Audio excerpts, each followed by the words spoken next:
hard to explain just how much more excited I am about my profession in, the young architects kind of context than I would be at another conference. I'm so used to, including in my own work, I'm so used to focusing on the architecture.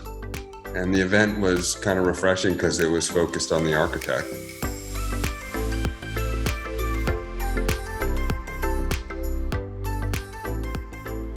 Make sure you set goals for you.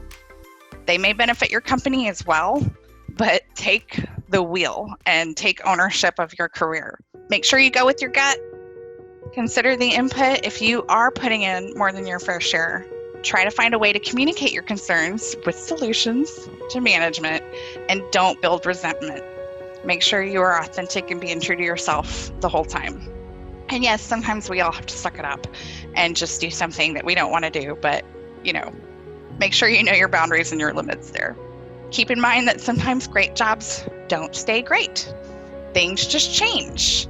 And unfortunately, in this field, job security can be non-existent. Sometimes it will not matter how amazing you are. There are no guarantees.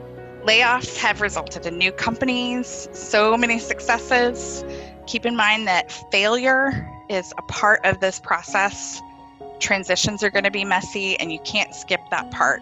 But if something does happen, take the time to reassess what you truly want and readjust your course to your dreams. So keep growing your skill set. Listen to yourself and communicate your needs.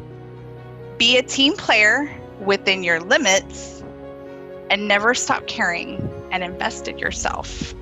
Invest in your neighborhood, your city, an organization, or a movement that matters to you, and the payback will always be exponentially more than what you put in. It's been one of the best seminars that I've ever attended in terms of the energy that everyone has, even though it's all virtual.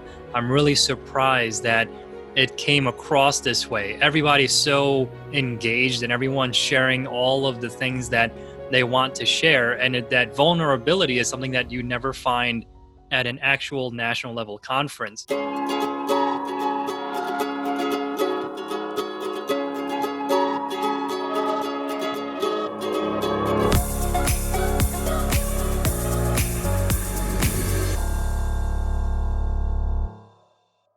What got me to where I'm at today it's not gonna be the same thing that gets me and keeps us relevant in the future. So constantly adapting, trying to get better and adapt to the changes that are taking place in the world. I'd say I am responsible for my own success. No one is gonna make my success happen.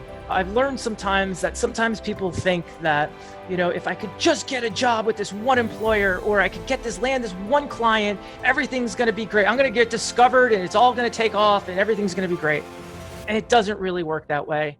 I feel like for me to be successful, it's been, rather than being discovered, it's been about being persistent, pushing, working harder, doing great work. Yes, there's been moments in time when I've been discovered and I've had luck and things have worked out. There's been a great connection or relationship and things, but waiting to be discovered isn't something that has ever been a part of my reality. It's being persistent, constantly doing the work, showing up, putting things out there is really what it's been about for me.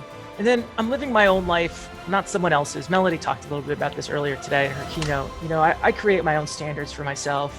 When I was 25 years old and I was gonna ride my bike across America, so many people said, "You're insane. This is stupid. Why do you want to ride a bike? Why don't you just take a plane?" That's the dumbest thing I ever heard of. And I had very few people who actually thought it was a good idea. It was actually one person, my grandmother. My grandmother's like, "That's incredible. I hope you do it. It's awesome." And I did it. And you know what? Thank God I didn't listen to all those people. I've had people be like, my own dad was like, "You don't want to go to architecture school. That's so stupid. Just go get the stupid AutoCAD degree and call it good." And I've learned when people say I can't do something, in some ways it's been like, don't tell me what to do. You're not the boss of me. But really, I'm living my own life. I have my own standards. We're all living our own experiences. And, that's just kind of how I roll. Right out of the gate on day one, Mike came out and he gave his presentation about his journey on entrepreneurship. And I thought it was really inspiring. I got a lot out of it. And I feel like what I really like about this conference in particular is it's focused on the next generation, but it also had this really clear theme of architecture and entrepreneurship. That level of support is really amazing right now. I think everyone is really, really proud of what Mike and his team have been doing for our community, not just like helping us through the test, but also like keeping us up and motivating us and like telling us to stand for ourselves and helping us see the big picture. It's just not only about architecture, there are just so many other things. There couldn't be a better person that I could look up to and say, you know what? I mean, I don't want to use profanity, but he says, screw it, you know? You don't want to do it, I'll do it. And that to me is like, what a badass, you know? And that's what I love about him the most, because he's already thinking about the winter conference. He's already thinking about you just pushing forward.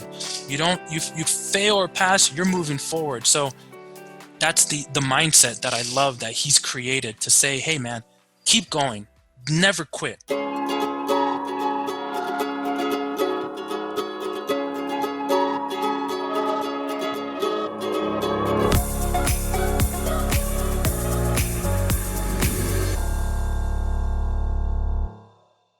One thing I found to be really missing in the industry as well is all of the interviews with architects that I read as a student were always focused on the work, which is super important. Like, you know, that is what we produce in the world, and that is how we change the world, and the work needs to be good, and you know, people need to be critical of the work and find, you know, the inspiration behind the work, all of that.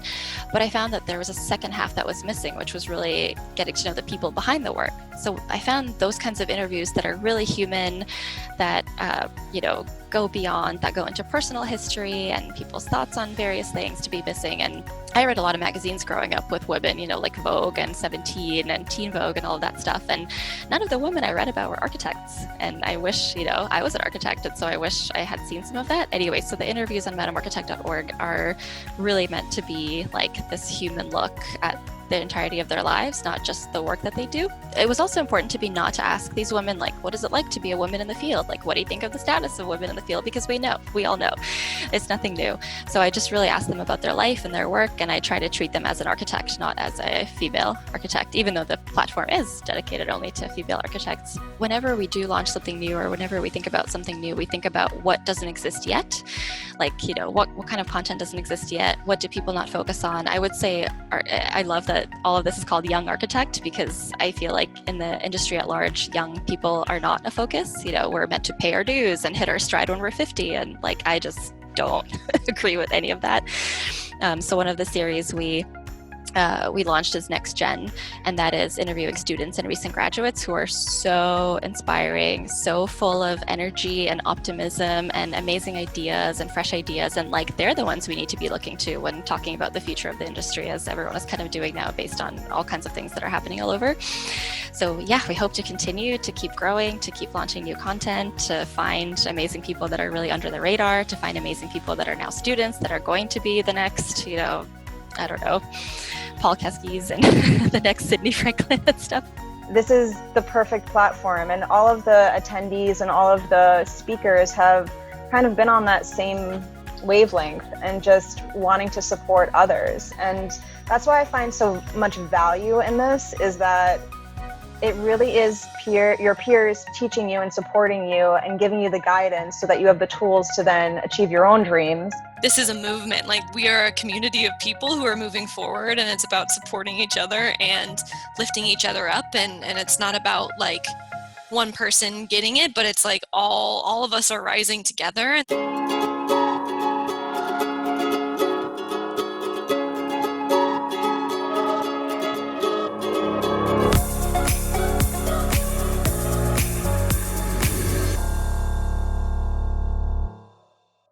Now, one of the things that's a heartbeat of this bigger methodology I've been telling you about, called intuitive speaking, is a perspective that I like to call skills over scripts.